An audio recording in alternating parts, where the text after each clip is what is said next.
Olá, eu sou o Macorati e esta é a nossa videoaula semanal publicada toda segunda-feira no portal macorati.net. Nesta semana, vamos continuar a criação da loja virtual usando o Blazor WebAssembly. Na semana anterior, nós criamos a solução e os projetos que nós vamos usar, criamos as entidades que representam o nosso domínio, onde definimos o mapeamento ORM usando o Entity Framework Core, na abordagem Code First. A seguir, aplicamos o Migrations e geramos o banco de dados e as tabelas. E as tabelas, categorias e produtos já foram populadas com dados iniciais. Então, nessa semana, nós vamos iniciar a etapa que vai permitir obter os dados dos produtos a partir da API, pela nossa aplicação WebAssembly. Isso será implementado no projeto API. Então, a primeira coisa que nós vamos fazer será criar as classes que representam os dados que serão transferidos entre a API e a aplicação WebAssembly. Para isso, nós vamos criar os DTOs, ou Data Transfer Object. Os DTOs, eles atuam como uma classe de container, onde nós agrupamos os dados que desejamos transmitir entre as camadas ou componentes de uma aplicação. Assim, no nosso exemplo, as informações que vão trafegar entre a nossa aplicação WebAssembly e a nossa API virão dos DTOs e não das entidades do domínio. Os DTOs, eles são usados para ocultar propriedades que não podem ou devem ser exibidas, também para omitir propriedades e assim reduzir o tamanho da carga, e principalmente para desacoplar, desassociar a sua camada de serviço da sua camada de acesso a dados. Com isso, se você precisar alterar o modelo de domínio, isso não se reflete imediatamente na sua camada de apresentação e vice-versa. Assim, nós vamos criar classes que representam aqui os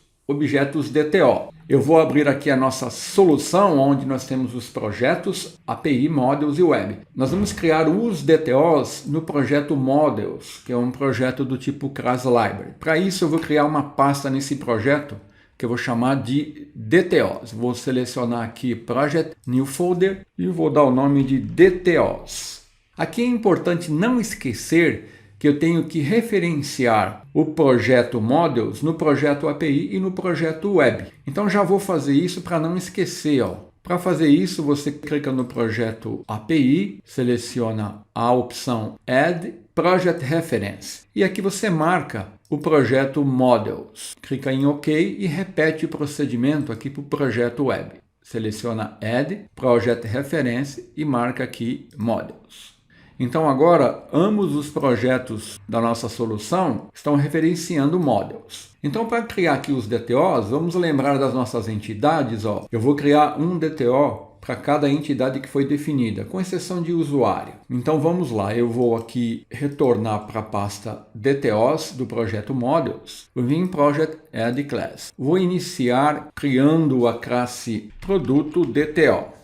E aqui eu estou copiando e colando as propriedades. A maioria das propriedades vão ser exatamente iguais às que foram definidas nas entidades. A única diferença no caso de produto DTO é que eu estou definindo uma propriedade do tipo string com o nome da categoria que eu vou utilizar. Então, a seguir, eu vou definir o DTO para a categoria Add Class. Observe que essas classes DTO são classes anêmicas que não contêm nenhuma lógica, só propriedades. Categoria DTO. Aqui as propriedades serão exatamente as mesmas definidas na entidade categoria. Agora vamos aqui definir o DTO para o carrinho item, selecionando a pasta Project Add Class, carrinho item DTO. Aqui esta classe, ela vai conter mais propriedades que foram definidas lá na entidade. Olha aqui como foi definida a entidade carrinho item. Carrinho ID, produto ID, quantidade. Então aqui no DTO, carrinho item DTO, além disso, eu vou precisar do nome do produto, da descrição, da imagem do produto, do preço e do preço total. Aqui, carrinho item DTO representa um item do carrinho, né? Então aqui eu estou carregando as informações também do produto relacionado com esse item, né? Porque um item, na verdade, ele é um produto que está no carrinho. A seguir, eu vou criar aqui também uma classe que eu vou utilizar para adicionar um item no carrinho. Então eu vou chamar de carrinho item adiciona DTO. Aqui eu estou definindo os atributos Data Annotation Required, porque eu vou usar esse DTO para fazer uma entrada de dados. Então, para me validar, eu já estou definindo aqui os Data Annotations. E o último DTO que eu vou incluir aqui, ó, nessa pasta, vai ser a classe que vai representar o DTO, que eu vou usar para atualizar a quantidade do item no carrinho. Então, eu vou chamar de carrinho item atualiza quantidade. E aqui eu vou precisar apenas identificar o carrinho e a quantidade. Observe que eu estou limpando as referências aqui, ó, usando aqui a vassourinha, o ícone aqui na base do editor do Visual Studio. Então eu concluí a definição aqui dos DTOs. Esses DTOs nós vamos usar justamente aqui, ó, para trafegar as informações entre a aplicação SPA, usando os componentes Blazor, e a API. Quando eu for buscar dados na API, eu vou enviar, quando isso for necessário, né, a requisição usando um DTO e vou receber a resposta como um DTO. Então agora nós vamos implementar o acesso aos dados na API. Deixa eu fechar todas essas guias aqui, salvar tudo, né? E para isso eu vou definir a implementação do padrão repositório no nosso projeto API, aqui em API. Então, o padrão repositório, o repository pattern, ele é uma coleção de objetos de domínio em memória e ele permite realizar o isolamento entre a camada de acesso a dados e a sua camada de apresentação. Então, nós vamos definir a implementação desse padrão no projeto API e depois nós vamos criar os controladores que, quando receberem o request, irão acessar o repositório, que através do repositório é que eu vou acessar os dados. Então a utilização desse padrão, ele apresenta os seguintes benefícios. Ele centraliza o código comum para acesso a dados no local, evitando assim que eu duplique código aqui, esparramando o código no meu controlador e facilitando assim a manutenção. Facilita a implementação dos testes unitários, porque eu tenho tudo centralizado no local só. Reduz o acoplamento entre os componentes de acesso a dados, ó, e o modelo de domínio. Aqui o repositório, ele vai acessar os dados e vai retornar dados. E ele permite a troca do banco de dados, caso isso seja necessário, sem eu ter que fazer muita alteração no código que foi implementado. Esses são alguns benefícios deste padrão, que embora tenha, em alguns casos, a sua utilização contestada, apresenta, sim, mais benefícios do que efeitos colaterais adversos. Então, retornando ao nosso projeto, aqui no projeto API, eu vou criar uma pasta onde eu vou fazer essa implementação. Eu vou selecionar aqui Project New Folder, vou criar uma pasta que eu vou chamar de Repositories. Eu vou usar aqui a abordagem padrão para fazer essa implementação. Vou criar uma interface, onde eu vou definir um contrato que vai ter que ser implementado por quem usar essa interface. E depois eu vou criar a classe concreta que vai fazer essa implementação. Aqui, se você quiser, você pode criar uma outra pasta chamando-a de interfaces ou contracts. Eu vou criar a classe concreta e a interface na mesma pasta, porque o nosso projeto é um projeto pequeno. Num projeto maior, realmente é melhor você separar aqui as interfaces da implementação. Então eu vou aqui em Project, Add New Item, e vou selecionar a opção aqui Interface, e eu vou criar a interface e produto repository. Aqui eu não estou criando um repositório genérico, que numa aplicação mais complexa iria te dar um ganho de produtividade, porque você iria ter que escrever menos código. Aqui no nosso projeto, ele tem poucas entidades, então eu vou fazer uma implementação específica. Aqui eu vou definir um contrato e eu vou definir aqui as operações que eu quero realizar com produtos. Eu vou definir basicamente as seguintes operações. Eu quero poder obter todos os itens de um carrinho, então eu vou retornar uma lista de produtos. Eu também vou querer poder obter um item específico pelo ID, que vai me retornar um produto específico. E eu também vou querer poder retornar os produtos de uma categoria. pelo ID daquela categoria. Eu quero saber, ó, da categoria calçados, quais são os produtos dessa categoria. Então, para isso, eu estou definindo aqui esses 3 contratos. Então, agora eu vou criar a classe concreta aqui na pasta repositórios, add class, que vai implementar essa interface. Eu vou chamar de produto repository.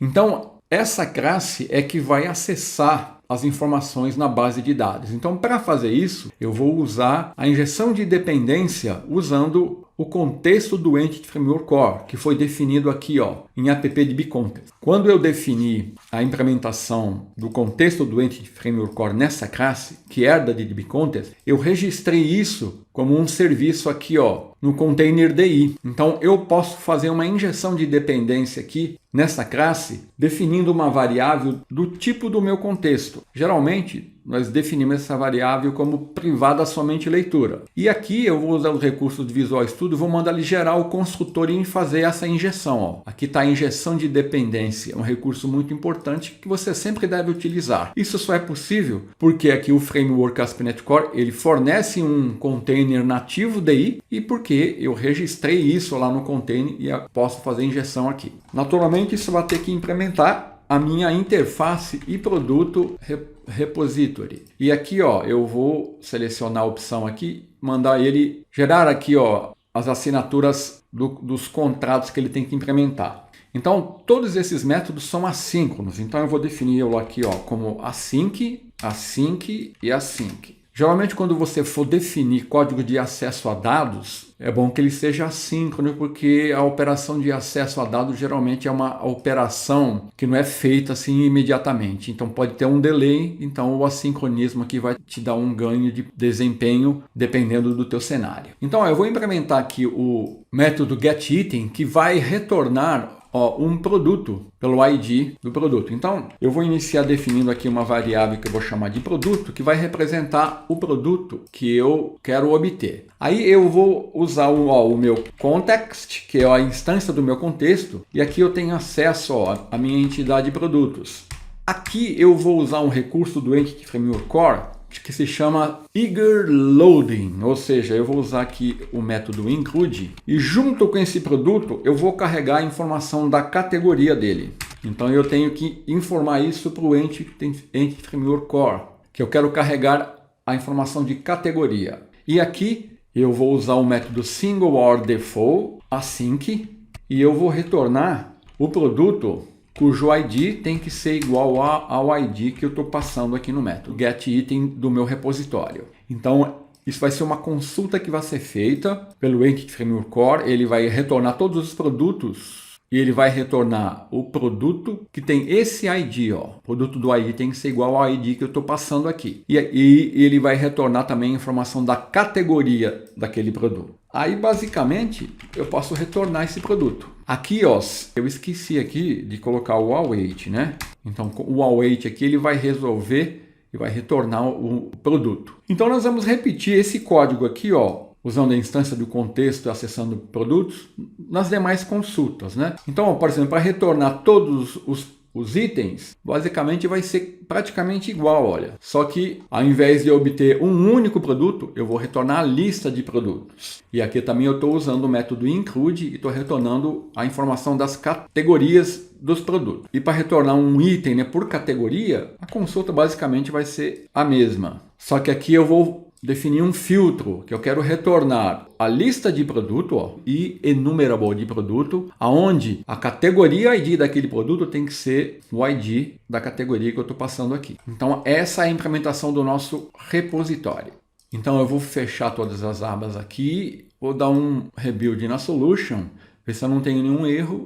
Ó, nenhum erro. Tem alguns alertas do compilador, mas eu não tenho nenhum erro. Então agora eu vou registrar esse serviço aqui, ó, do meu repositório no container DI, porque eu vou precisar da instância desse repositório para injetar, usando a injeção de dependência no controlador, porque quem vai receber a requisição para acessar as informações vai ser o controlador. Ele vai repassar isso acessando o repositório. E para fazer isso, ele precisa de uma instância do repositório. Então eu vou registrar o serviço do repositório aqui, ó. Vou dar um builder, services, vou definir o escopo com qual eu vou registrar esse serviço. Nas aplicações web, o escopo recomendado é o Add Scoped. E eu vou definir a interface e produto repository e a classe concreta, produto repository. Quando eu faço isso, eu estou querendo dizer para o container o seguinte, ó.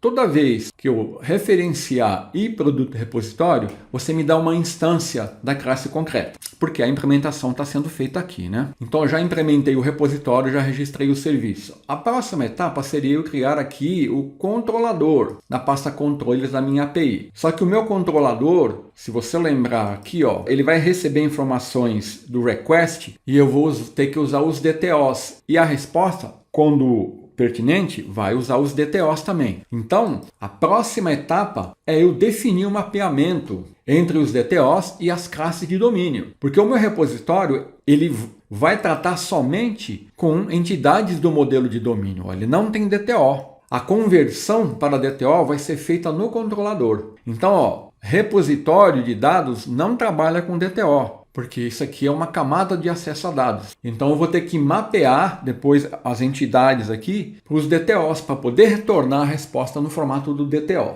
Então nós vamos fazer a seguir a implementação do mapeamento dos DTOs usando os métodos de extensão. Geralmente eu uso o Automapper, porque facilita bastante o trabalho. Aqui eu vou usar uma abordagem diferente. Eu vou criar uma classe que vai fazer esse mapeamento entre as classes DTOs e as classes das entidades do domínio. E para fazer isso, eu vou criar uma pasta Mappings no projeto API e eu vou criar uma classe estática e vou definir métodos de extensão para produtos, categorias, lista de produtos, lista de categorias. E para criar os métodos de extensão, eu tenho que seguir algumas regras. Eu vou relacionar as regras aqui. Eu tenho que criar uma classe estática que vai conter um método de extensão. Essa classe ela deve estar visível para o código do cliente. Aí eu vou implementar um método de extensão como um método estático, com pelo menos a mesma visibilidade que a classe. O primeiro parâmetro desse método tem que especificar o tipo no qual o método vai operar e ele deve ser precedido pelo modificador diz. E no código de chamada, eu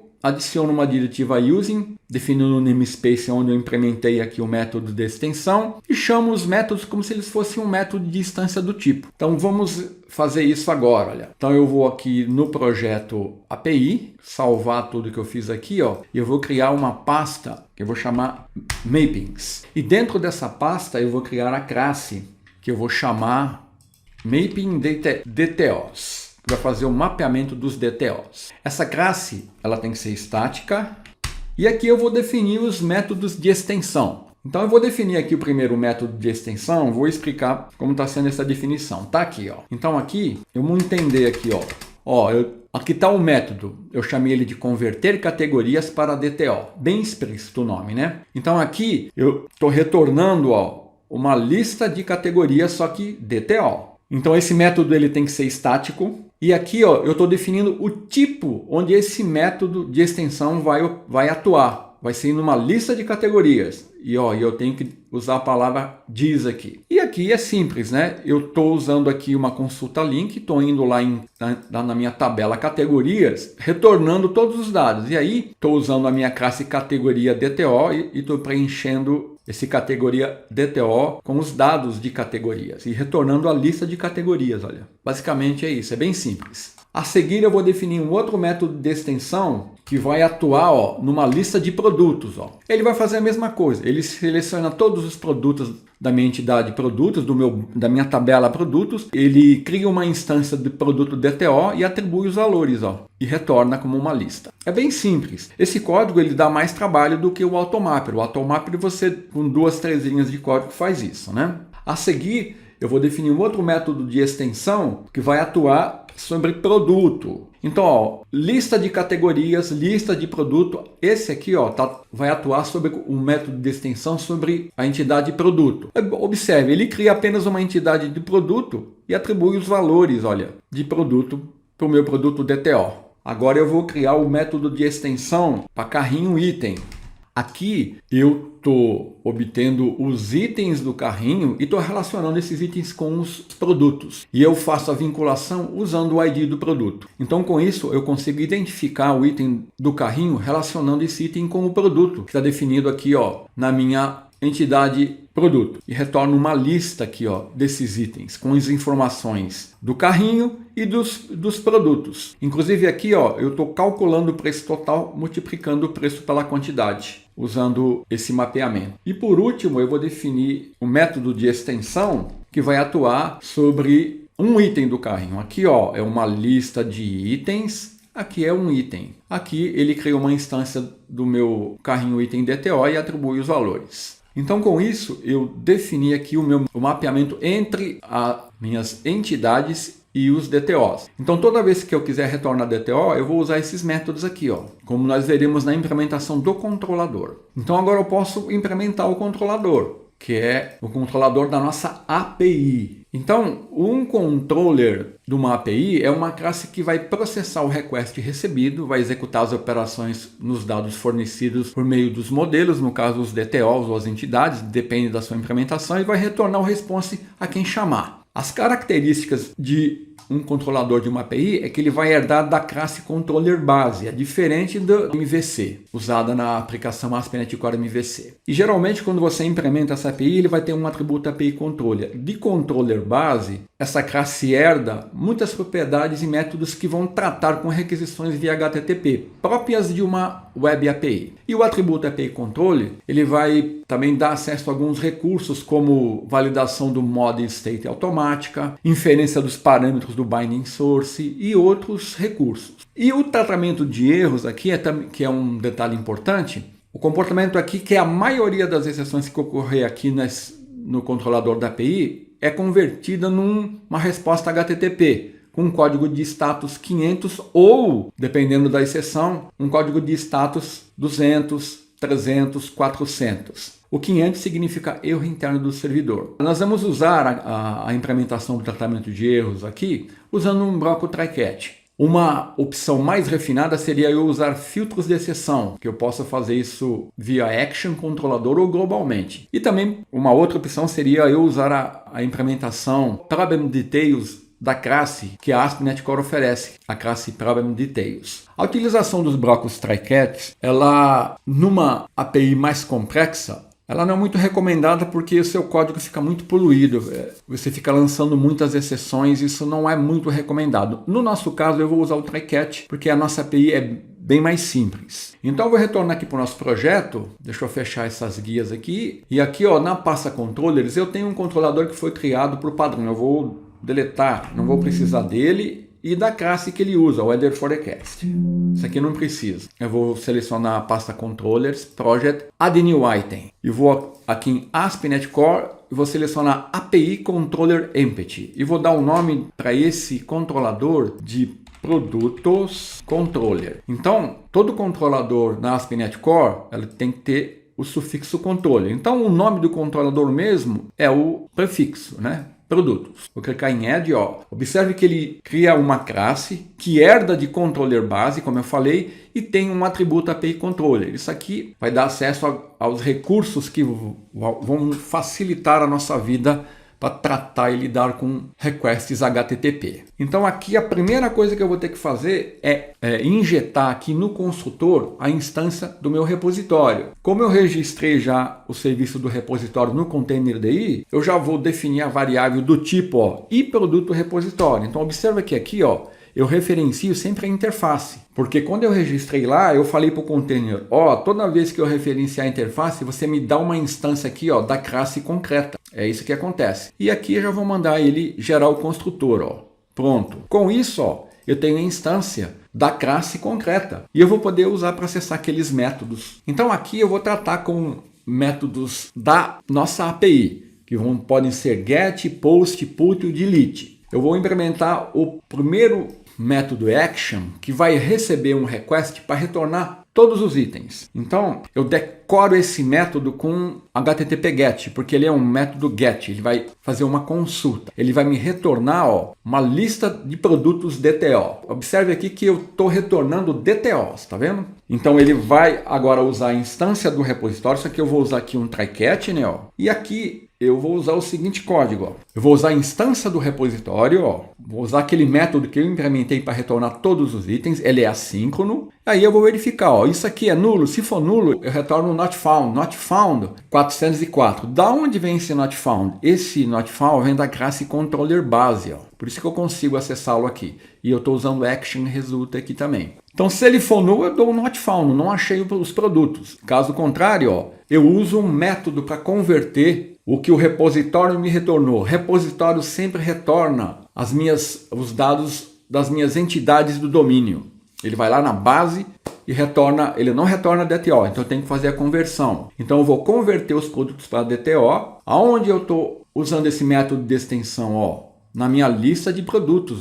Se você lembrar, na implementação aqui que nós fizemos do DTO, converter, vamos na implementação aqui, converter produtos para DTO. Aonde ele está atuando? Numa lista de produtos. Então esse aqui é um método de extensão para uma lista de produtos. Então é por isso que eu posso colocar um ponto aqui, e eu acesso esse método, porque ele passou a ser um método de extensão da lista de produtos, certo? Aí ele vai me retornar, a lista de produtos como um DTO. Eu retorno aqui um OK. OK representa o código de status HTTP 200. E ele vai me retornar, operação realizada com sucesso, 200 OK e a lista de produto. Caso ocorra alguma exceção, eu vou retornar, vou fazer o seguinte, vou mostrar como eu faço aqui. Vou retornar, vou usar aqui uma classe status code, vou usar aqui status codes, vou acessar o código de status do erro aqui, tá vendo? Ele me dá acesso ao código de status, aqui é 500,